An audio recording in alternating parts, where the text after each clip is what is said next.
नमस्कार छात्रों। जैसा कि मैंने आपको इसके पहले के लेक्चर में कहा था कि हम अगले लेक्चर में सफल अनुवाद की विशेषताएं जो विभिन्न विद्वानों द्वारा उसके बारे में कुछ बातें कही है उसको लेकर चर्चा करेंगे। तो इस लेक्चर में हम सफल अनुवाद की विशेषताएं जो विभिन्न विद्वानों द्वारा वहाँ पे अनुवाद के संदर्भ में कही गई है। पिछले लेक्चर में मैंने अपने स्तर पर सफल अनुवाद किसे कहें या किसे कह सकते हैं उसके संदर्भ में और कौन कौन सी बातें हो सकती है वो थोड़ा सा मैंने आसान शब्दों में आपके सामने रखा है।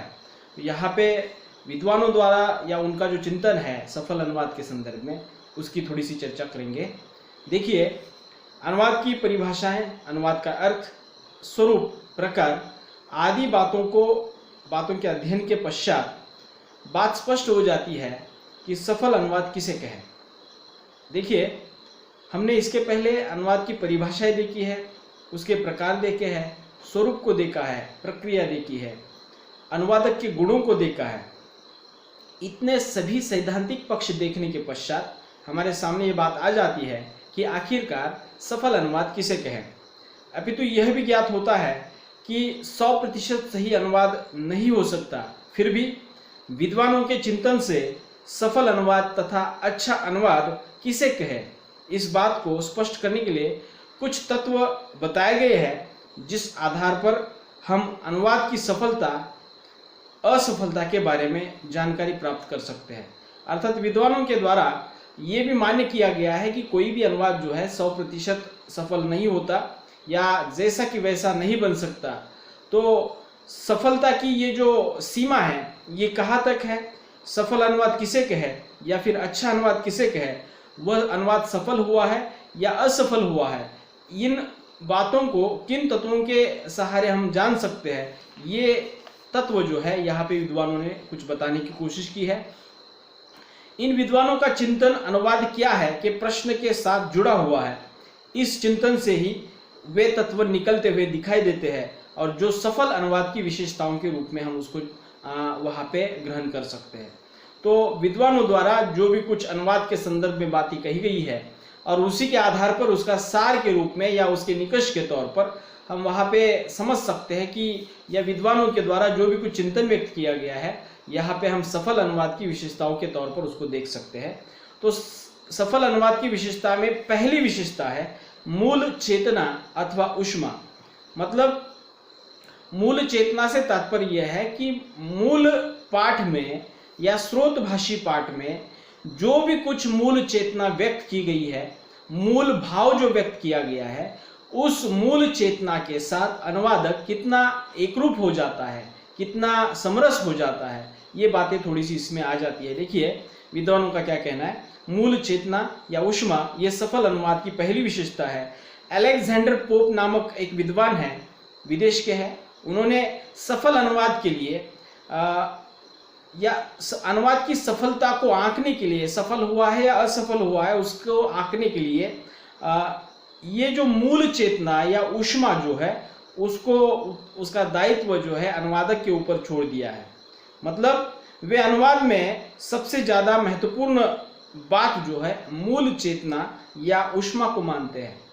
मतलब यहाँ पे उनको ये कहना है कि अनुवाद की पूरी सफलता जो है मूल चेतना या मूल रचना पर निर्भर होती है, या मूल रचना में जो भी कुछ तथ्य या कुछ चेतना व्यक्त हुई है और वह उस चेतना को अनुवादक अगर भली भांति समझ लेता है, ग्रहण कर लेता है और वह लक्ष्य भाषी पाठ में या अनुदित पाठ में उसको प्रस्तुत करता है, तो वहाँ पे उस अनुवाद की सफलता जो है वहाँ पे अनुवादक के ऊपर आ जाती है। अयोग्य अनुवादक के कारण हो या लक्ष्य भाषा की पाठ्य सामग्री की चेतना नष्ट भ्रष्ट होने का भी खतरा होता है। अगर अनुवादक ने इस मूल चेतना को भली भांति समझा नहीं है या उसको ग्रहण नहीं किया है तो लक्ष्य भाषी पाठ्य सामग्री में ये चेतना जब अगर नष्ट भ्रष्ट हो जाती है तो वहाँ पे अनुवाद असफल होने का खतरा होता है। सफल अनुवाद के लिए मूल चेतना का विषय तथा उसकी ऊष्मा, उसकी रक्षा होना अत्यंत आवश्यक है। अलेक्जेंडर पोप को ये कहना है कि उनको ये कहना है कि मूल रचना में जो भी कुछ अभिव्यक्त किया गया है, मूल रचना में जो भी कुछ चेतना प्रस्तुत हुई है या उसकी जो ऊष्मा है उस चेतना को अनुवादक ज्यों का त्यों या उसी प्रभाव के साथ अगर अनुदित पाठ में वो प्रस्तुत करने में सफल होता है तो मान लीजिएगा कि अनुवाद भी वहाँ पे सफल होता हुआ दिखाई देगा। तो यहाँ पे अलेक्जेंडर पोप का ये मानना जो है, मूल चेतना के साथ, मूल ऊष्मा के साथ अनुवादक ने निरंतर वहाँ पे जुड़े रहना चाहिए और उसको ही आगे लाने की कोशिश करनी चाहिए। तो ये सफल अनुवाद की पहली विशेषता जो है मूल चेतना अथवा ऊष्मा उसको कह सकते हैं। दूसरी जो है सफल अनुवाद की विशेषता ये है, अनुवाद से मूल का संपूर्ण भाव समावित होना चाहिए। अर्थात अनुवाद में देखिएगा कि जो भी अनुवादक जो भी जिस भाषा में उसको अनुवादित कर रहा है उस अनुदित पाठ में मूल का संपूर्ण भाव उसमें समाहित होना चाहिए। इसका मतलब यह है कि मूल में जो भी कुछ लिखा गया है शुरुआत से लेकर अंत तक, उस पूरे पाठ में जो भी कुछ मूल रचनाकार कहने की कोशिश कर रहा है उन सभी बातों को आत्मसात करके अनुदित पाठ में लाने की कोशिश जो है अनुवादक के द्वारा होनी चाहिए। तो ये सफल अनुवाद की दूसरी विशेषता है, अनुवाद में मूल का संपूर्ण भाव समाहित होना आवश्यक है। अलेक्जेंडर फ्रेजर नामक दूसरे विद्वान है, अर्थात इनके द्वारा क्या कहा गया, देखिए अलेक्जेंडर फ्रेजर जो है, इनके चिंतन से ये प्रवृत्ति विशेष रूप से स्पष्ट हो जाती है। उनके मतानुसार मूल रचना के भावों को, संवेदनाओं को अनुवादक ने अनुदित कृति में उतारना अत्यावश्यक है। अगर ये वो करने में असफल होता है तो मान लीजिएगा कि अनुवाद भी वहां पे असफल माना जाएगा। अर्थात अनुवादक ने मूल रचना के विचारों को, संवेदनाओं को, भावनाओं को जो है अनुदित कृति में जो का त्यों उतारना अत्यावश्यक है।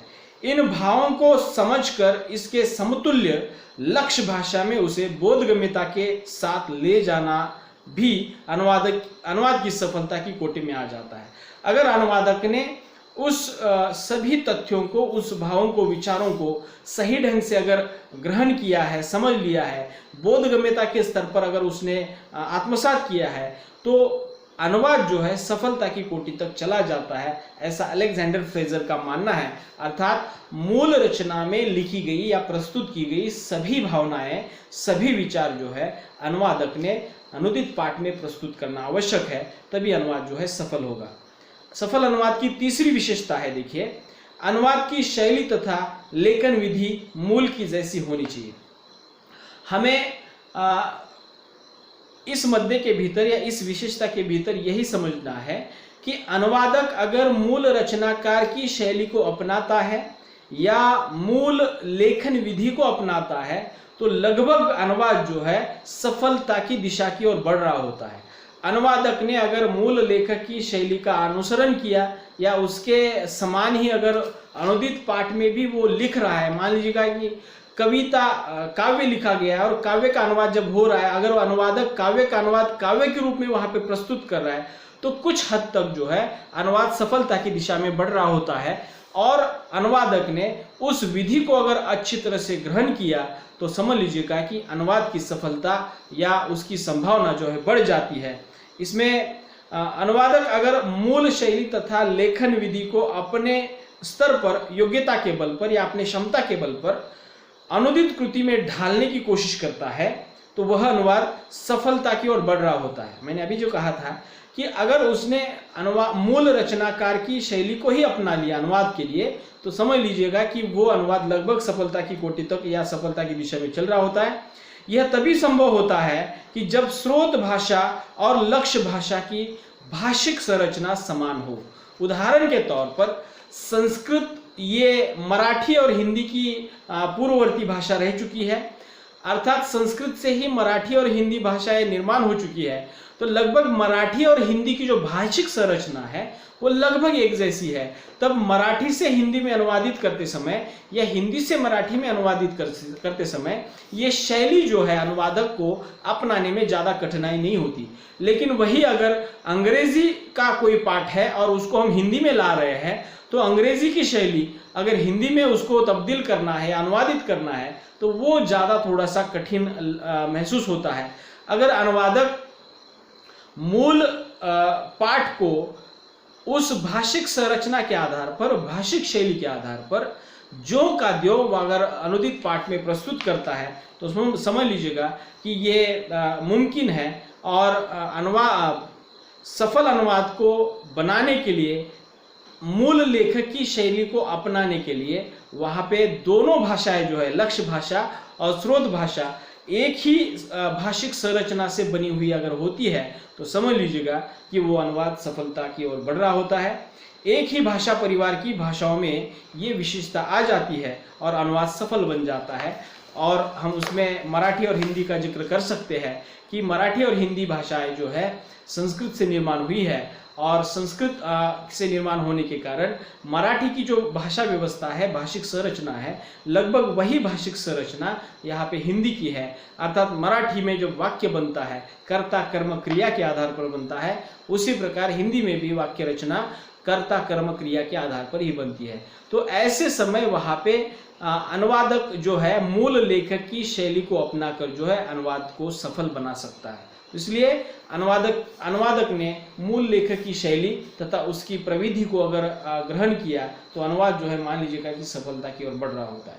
तो सफल अनुवाद की अगली विशेषता है अनुवाद मूल की तरह सहज होना चाहिए। देखिएगा, अनुवाद मूल की तरह सहज होना चाहिए। इससे तात्पर्य यह है कि जिस प्रकार मूल लेखक या मूल रचनाकार जो है, जो अपनी रचना लिख रहा होता है, वह रचना जो है जैसे जैसे उसको अपने प्रतिभा के बल पर जो भी कुछ सूझता है या अपने कल्पना शक्ति के बल पर जो भी कुछ वो वहाँ पे लिखता चला जाता है, वह सहजता जो है अनुदित पाठ में भी वहाँ पे अनुवादक के जरिए जो है प्रस्तुत होनी आवश्यक है। अर्थात ये कहीं पर भी वो कृत्रिमता उसमें दिखाई न दे, अर्थात खींचातान करके या शब्दों को जोड़ तोड़ करके जो है अनुवादक अगर उसमें अभिव्यक्ति करना चाहता है या प्रस्तुति करना चाहता है तो वहाँ पे वो अनुवाद जो है कृत्रिमता की कोटि तक चला जाता है और वो अनुवाद असफल बन जाता है। विद्वानों का ये कहना है कि सफल अनुवाद अगर बनाना है तो अनुदित पाठ भी मूल रचना के समान ही सरल और सहज होना चाहिए।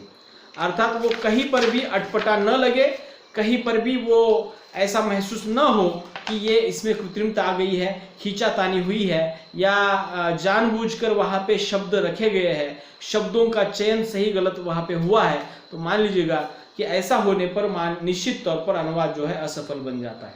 तो इसलिए विद्वानों का कहना यह है कि अनुवाद मूल की तरह सहज होना चाहिए।